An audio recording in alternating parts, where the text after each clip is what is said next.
अस्सलाम वालेकुम एवरीवन।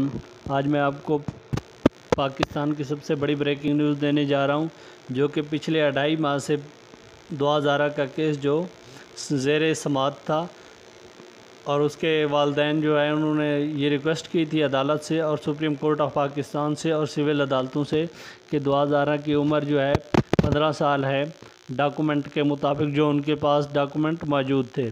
तो दुआ ज़ारा का जो है मेडिकली रिपोर्ट किया जाए कि इसकी उम्र कितनी है, क्योंकि अदालत और जो मुल्ज़मान थे उनकी तरफ से ये दावा था कि दुआ ज़ारा की उम्र 18 साल से ज़्यादा है। तो ये मेडिकली तौर पे रिपोर्ट किया और सुप्रीम कोर्ट ऑफ पाकिस्तान ने ये उनकी दरख्वास्त को कबूल करते हुए मेडिकल प्रूफ कराया और मेडिकल के तौर पे जो है दुआ ज़ारा की उम्र 15 साल ही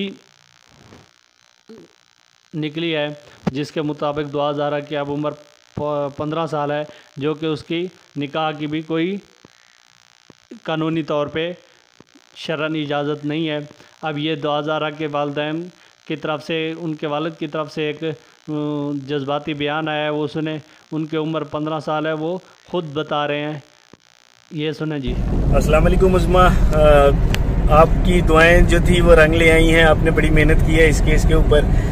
अल्लाह पाक ने सुन ली हमारी और तमाम पाकिस्तानियों ने जिस तरीके से दुआएं की, बल्कि पाकिस्तान से बाहर से भी मुझे जिस तरीके से मैसेज और दुआएं करते थे, आज अल्लाह पाक ने सबकी दुआएं सुनी हैं और हम सब की दुआएं रंग ले आई हैं। आज बच्ची जो है वो अल्लाह का शुक्र है 15 साल की डिक्लेयर हुई है मेडिकली। और अब मेरा ख्याल है कि वक्त आ गया कि कल्प्रिट्स को पुलिस जो है वो पकड़े और उनके लिए जो सज़ाएं उनको दे, और ताकि ये एक इबरत का निशान बने। जिस तरीके से ये एक ट्रेंड सेट हो गया था, स्पेशली पाकिस्तान में चल रहा था कि छोटी उम्र की बच्चियों को शादी करके या भगा के घर से या वरगला के या अगवा करके उनका निकाहनामा शो कर दिया जाता था। तो मेरा ख्याल है कि हमने इस सिलसिले से जो एफर्ट्स की 2-2.5 महीने में, अल्लाह पाक ने आज हमारी सुनी है। आप सबकी मेहनत रंग ले आई है। अब हम ये दुआ करते हैं अल्लाह पाक से कि पुलिस उन लोगों को पकड़े और इबरत का निशान बनाए, ताकि आइंदा पाकिस्तान में कोई ऐसी हरकत किसी